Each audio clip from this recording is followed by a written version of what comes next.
గ్రాముల బంగారాన్ని విడిపించి ఆ రోజు ఆన్లైన్ రేటుకే మేము కొంటాం. Sharma gold company.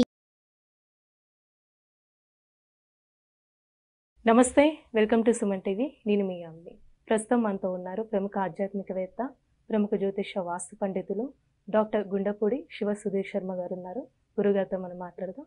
నమస్కారం గురుగారు. శ్రీమాత్రే నమః. శ్రీ గురుభ్యో నమః. గురుగారు, ఈ క్రోధినామ సంవత్సరంలో అసలు వృషభ రాశి వారికి అండి ఏ విధంగా ఉంటుంది, అలానే ఈ రాశి వారికి సంబంధించి ఆదాయం కానీ వ్యయం, రాజపూజ, అవమానం గురించి తెలియచేయండి.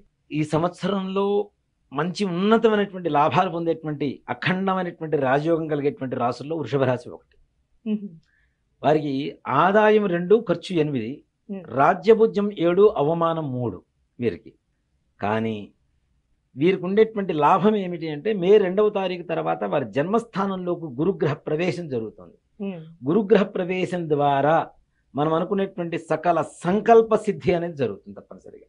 ముఖ్యంగా వివాహం కానిటువంటి వారు చాలా సంవత్సరాల నుంచి వెయిట్ చేస్తూ ఉంటారు చూడండి, వీళ్ళకి తప్పనిసరిగా వివాహ యోగం అనేది మే 2వ తారీఖు తర్వాత నుంచి ఉంటుంది. మంచి యోగం ఉంటుంది. అలాగే మంచి ఉద్యోగ ప్రమోషన్స్ కోసం ఎదురు చూసేటువంటి వాళ్ళకు కూడా మంచి కాలం. చిన్న ప్రయత్నం, అసలు ప్రయత్నం చేయకుండా ఏది రాదు, అడగని అమ్మైనా పెట్టదు. కాబట్టి మనం ప్రయత్నం చేయాలి. తప్పనిసరిగా వీళ్ళు అనుకున్నటువంటి మంచి ఉద్యోగ స్థితికి పొందుతారు. ఉన్నత ఉద్యోగాలు వస్తాయి. మంచి కొత్త ఉద్యోగాలు రావాలనుకునేటువంటి వారి కొత్త కొత్త ఉద్యోగాలు వస్తాయి. మంచి విశేషమైనటువంటి యోగంలో ఉంటారు వీరు. ఇప్పుడు ఆర్థికంగా ఎలా ఉండొచ్చండి ఈ రాశి వారికి సంబంధించి? ఆర్థికంగా విపరీతమైన సంపాదన పెరుగుతుంది వీరు. నిజంగా అంటే ఎవరైనా సామాన్యంగా మనం ఏంటి 100% కష్టపడితే 100% ఫలితం వస్తే హ్యాపీ. కానీ వీళ్ళకి ఒక 50-60% ఎఫర్ట్తోనే తప్పనిసరిగా మంచి 100% లాభాలు చేకూరుతూ ఉంటాయి. ఆర్థికపరమైనటువంటి యోగాలు విశేషంగా ఉంటాయి. అంతేకాకుండా వీరికి స్త్రీ మూలకమైనటువంటి ధనం కూడా లభిస్తూ ఉంటుంది. ఆడవాళ్ళ ద్వారా, అంటే భార్య ద్వారా ఆస్తి రావడం కానీ, లేదంటే కొత్తగా పెళ్ళైనటువంటి వాళ్ళకు కూడా అమ్మాయి ద్వారా కొత్త ఆస్తి వీళ్ళతో కలవడం కానీ, ఇట్లాంటివి జరుగుతూ ఉంటాయి. అంతేకాకుండా వీళ్ళు చేసేటువంటి ప్రతి పనిలో కూడాను స్త్రీలు వెనక నుండి వీళ్ళకి సహాయాన్ని అందిస్తూ ఉంటారు. అంటే స్త్రీ మూలకమైనటువంటి ధనం, సేవలు ఈ సంవత్సరం వీళ్ళకి విశేషమైనటువంటి స్థాయిలో ఉంటాయి. ఇప్పుడు ఒకవేళ వ్యాపారం కొత్తగా స్టార్ట్ చేయాలనుకుంటున్నా, ఈ సంవత్సరం వాళ్ళకి ఎలా ఉంటుందండి? వారు కూడా మే 2వ తారీఖు తర్వాత స్టార్ట్ చేయమని చెప్పండి. అంటే ఇప్పుడు మనం ఒక ముహూర్తం పెట్టుకొని ఒక పని ప్రారంభిస్తాం. అది పెళ్లి కావచ్చు, గృహ ప్రవేశం కావచ్చు, శంకుస్థాపన కావచ్చు, ఏదైనా. అంటే ఆ ముహూర్తం ఇంపాక్ట్ ఆ జీవితం మొత్తం మీద ఉంటుంది. కాబట్టి అలానే ఎలా ఉంటుందో అలాగే మంచి సమయంలో ప్రారంభించేటువంటి వ్యాపారాలు కానీ, పనులు కానీ తప్పనిసరిగా ఆ వ్యాపారం ఉన్నంతకాలం కూడా దాని మీద ఆ ప్రభావం చూపిస్తుంది. అప్పుడు గురుడు మన జన్మరాశిలో ఉన్నప్పుడు చేయగలిగితే సంపూర్ణమైనటువంటి విశేషమైనటువంటి లాభయోగం కలగబోతోంది వీళ్ళకి. ఇప్పుడు ప్రైవేటు ఉద్యోగస్తులు ఉంటారు, గవర్నమెంట్ రంగానికి సంబంధించండి, వీళ్ళకి ప్రమోషన్స్ కానీ ఆ విధంగా ఉంటుందంటారు ఈ సంవత్సరంలో? గవర్నమెంట్ జాబ్ హోల్డర్స్ ఎవరైతే ఉన్నారో, ప్రభుత్వ ఉద్యోగులు, వీళ్ళకి అనుకున్నటువంటి ప్రదేశాలకి ట్రాన్స్ఫర్ అవడం అనేది చాలా ఈజీగా అవుతుంది. అంతకుముందు ఎన్నో సంవత్సరాల నుంచి ట్రై చేస్తూ అది అవ్వక, కానీ ఈ సంవత్సరం ప్రమోషన్తో కూడుకున్నటువంటి ట్రాన్స్ఫర్లు జరుగుతాయి వృషభ రాశి వారికి. ప్రమోషన్ ప్లస్ ఇది వృషభ రాశి వారికి. అలానే ప్రైవేటు ఉద్యోగస్తులు, ప్రైవేట్ రంగంలో ఉండేటువంటి వారికి కూడాను బాస్ దగ్గర నుంచి, అంటే వాళ్ళ పెద్దవాళ్ళ దగ్గర నుంచి, ఎవరైతే అధికారులు ఉంటారో, ఉన్నత అధికారులు, వాళ్ళ దగ్గర నుంచి మంచి మన్ననలు పొందుతారు. అంతకాలం వరకు కూడా వీళ్ళు పనిచేస్తున్న వీళ్ళని తిట్టుకునేటువంటి ఆ పై అధికారులు కూడా ఈ సంవత్సరం మాత్రం వీళ్ళని, అంటే వీళ్ళు పడేటువంటి కష్టానికి తగినటువంటి గుర్తింపు దొరకబోతుందని చెప్పొచ్చు. అలాగే రాశి వారికి అంటే ఏమైనా ఆరోగ్య సమస్యలు ఉంటాయంటారా? ఆరోగ్య సమస్యలు పెద్దగా ఏం లేవమ్మా. ఎందుకంటే ఏకాదశంలో రాహువు, పంచమంలో కేతువు, జన్మంలో గురుడు. కాబట్టి విశేషమైనటువంటి అనారోగ్య సమస్యలు ఏమన్నా ఉన్నా కూడా తీరిపోయి ఆరోగ్యవంతులుగా మారతారు ఈ సంవత్సరం. ఇప్పుడు వ్యవసాయ పరంగా ఎలా ఉంటుందండి ఈ రాశి వారికి సంబంధించి? వ్యవసాయ పరంగా కూడా చాలా బాగుంటుంది. మంచి విశేషమైనటువంటి ధనయోగం కలుగుతుంది. ఇక్కడ ముఖ్యంగా ఈ సంవత్సరం ఎవరైనా సరే ఎర్రటి వస్తువులు ఏదైనా పంట పండిస్తే తప్పనిసరిగా మంచి లాభదాయకంగా ఉంటుంది. కందులు ఇట్లాంటివి ఏవైతే ఉంటాయో ఇట్లాంటి వాటిల్లో మంచి లాభదాయకమైనటువంటి విషయం ఉంటుంది వాళ్ళకి. రాజకీయ పరంగా ఎలా ఉంటుందంటారండి?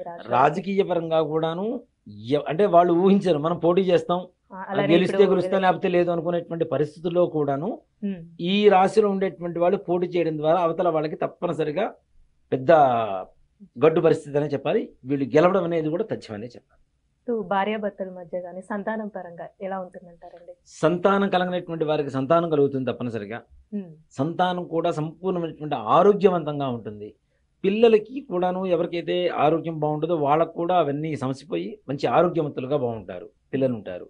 భార్యాభర్తల మధ్య కూడా మంచి అవగాహన అనేది ఏర్పడుతుంది. అంతకుముందు ఉన్నటువంటి గొడవలన్నీ కూడా పోయి చక్కగా ఎన్నో సంవత్సరాల నుంచి విడివిడిగా ఉన్నటువంటి భార్యాభర్తలు కూడా ఈ సంవత్సరం కలిసి అన్యోన్యంగా ఉండేటువంటి అవకాశం మాత్రం సంపూర్ణంగా కనపడుతుంది. ఇప్పుడు విద్యార్థులకి విదేశీయానం ఉందంటారండి? విద్యార్థులకు కూడా ఉందమ్మా. ఈ సంవత్సరం విద్యార్థులు వీళ్ళు పడేటువంటి కష్టానికి తగ్గ ఫలితం ఉంటుంది. విదేశీ స్థానంలో ఇప్పుడు చాలా మంది విదేశాలకు వెళ్తూ ఉంటారు. వెళ్ళి అక్కడ ఉద్యోగం లేక కష్టపడేటువంటి వాడు కూడా ఉంటారు. ఆల్రెడీ అక్కడ వెళ్ళి ఉన్న వాళ్ళకి ఉద్యోగం లేకపోయినా ఇక్కడి నుంచి కొత్తగా వెళ్ళేటువంటి వాళ్ళకైనా సరే వెంటనే ఈ సంవత్సరం ప్రారంభమైన వెంటనే ఉద్యోగం దొరకడం, వీళ్ళు వెళ్ళిన వాళ్ళకు కూడా మంచి జాబ్ దొరకడం, ఈ రకమైనటువంటి పరిస్థితులు ఏర్పడతాయి. కాబట్టి వాళ్ళకి ఏ రకమైనటువంటి ఇబ్బందులు ఉండవు. విదేశాల్లో ఎక్కడ ఏ రకమైనటువంటి ఇబ్బందులు మాత్రం ఉండవు.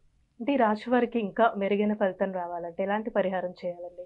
తప్పనిసరిగా వీరు ఈ రాశి వాళ్ళు ఈ సుబ్రహ్మణ్యేశ్వర స్వామి వారి దేవాలయానికి వెళ్ళి ప్రతి మంగళవారం లేదా ఆదివారం సుబ్రహ్మణ్యేశ్వర స్వామి వారి దేవాలయానికి వెళ్ళి తేనెతో అభిషేకం చేయించమని చెప్పండి.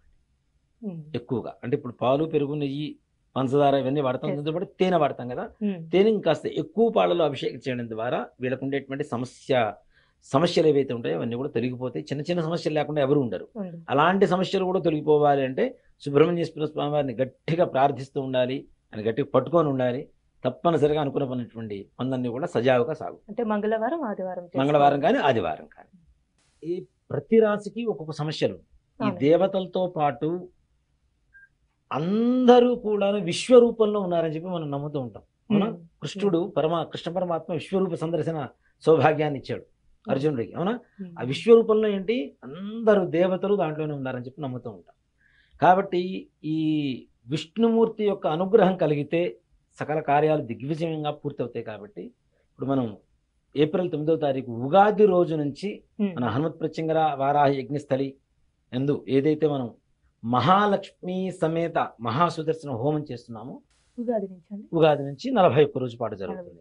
ఇప్పుడు ఈ 41 రోజు ఈ హోమ కార్యక్రమంలో ఎవరైతే గోత్రనామాలతో లేదా ప్రత్యక్షంగా పాల్గొంటారో వారికి ఈ గ్రహస్థితి వల్ల వచ్చేటువంటి నష్టాలన్నీ కూడాను వెళ్ళిపోయి సుఖమైనటువంటి సంతోషకరమైనటువంటి జీవితాన్ని అనుభవిస్తారు. చాలా చక్కగా తెలియజేశారండి. శ్రీమాత్రే నమః. శ్రీ